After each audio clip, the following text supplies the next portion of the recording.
नको ठरवू. आम्ही प्रेक्षकांनी ठरवलेलं आहे, की घरामध्ये राहण्यास पात्र कोण आहे, अपात्र कोण आहे. कारण आधी आम्हाला वाटायचं तन्वी फक्त बोलते, नुसती किंचाळत असते. पण आता आम्हाला कळलंय, की खरं तर आतून वेगळा आणि बाहेरून वेगळा असा तू आहेस. त्यामुळे तुझे रंग तू दाखवलेले आहेस. तन्वीला आता तू काही बोलू नकोस. अशा प्रकारे प्रेक्षकांच्या चिडक्या कमेंट या सागर कारंडेवरती आहेत.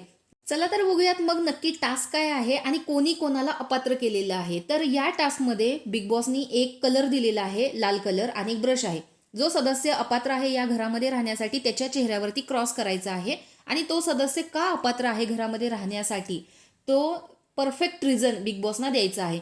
तर अशा प्रकारे इथे दीपालीताईंनी आयुष आणि रुचिता, कारण रुचिता आणि दीपालीचं तर वाजलेलंच होतं, त्यामुळे दीपालीताई रुचिताला करणार हे तर फिक्स आहे. त्याच्यामुळे दीपालीताईंनी आयुष आणि रुचिता या दोघांना अपात्र केलेलं आहे. प्रत्येक सदस्याने 2 सदस्यांना अपात्र करायचं आहे. सागर कारंडेने ओंकार आणि तन्वी या दोघांना अपात्र केलेलं आहे. प्रभूने दिव्या आणि अनुश्री या दोघांना अपात्र केलेलं आहे.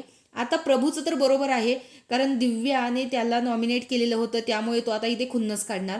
तर तन्वीने रुचिता आणि सागर या दोघांना अपात्र केलेलं आहे. आता कॅप्टन जरी झालेला असला तरी सुद्धा सागर आणि तन्वी या दोघांमध्ये वाद होत आहेत, कारण सागरने खरोखरच तन्वीला समजून घेतलेलं नाही. जरी एक व्यक्ती कंटेस्टंट जोडीच्या बेडीमध्ये असला तरी एका सदस्याला विचारण्यापेक्षा दुसऱ्या सदस्याला विचारणं ही सुद्धा कॅप्टनची जबाबदारी आहे. पण कुठेतरी सागरने ती जबाबदारी पार पाडली नाही आणि रुचिताला एकटीलाच तिला विचारून तन्वीला त्याने बाजूला केलेलं होतं. म्हणजे तिचा जो मुद्दा आहे तो ऐकूनच नाही घेतला आणि याच्यामध्ये रुचिता बोलीन, त्यामुळे ते भांडण पेटलं. हा तर मुद्दा अनुश्रीने पण दाखवला बोलून. तर रुचिताने इथे तन्वी आणि दीपाली या दोघींना अपात्र केलेलं आहे. आता रुचिताचं नेहमीच भांडण तन्वीसोबत असतं, त्यामुळे ऑब्व्हियस आहे की ती तन्वीला करणार आणि दीपालीताईंनी तिला केलेलं आहे म्हणल्यावर ती दीपालीताईंना करणार, हे तर ठरलेलं आहे.